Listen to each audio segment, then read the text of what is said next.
You are looking at Julian's pronunciation guide, where we look at how to pronounce better some of the most mispronounced words in the world, like this other curious word. But how do you say what you're looking for today? Let's learn how to pronounce the three forms of the verb, the irregular verb to see.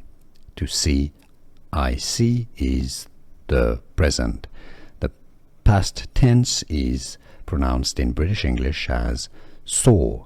That's British English pronunciation, as in I saw an elephant yesterday, saw. Now the Americans, the US American English pronunciation is more as saw, as in I saw a bird this morning, saw. Alright, so saw or saw, depending on whether it's British or American English. Now the participle is seen, as in I have seen an elephant at the zoo, seen.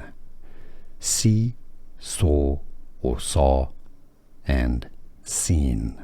How to pronounce in English: see, saw, seen. Here are more videos on how to pronounce more confusing words and names too many mispronounced. Like this video if you found it useful. I appreciate your support. I'll see you soon, and thanks for watching.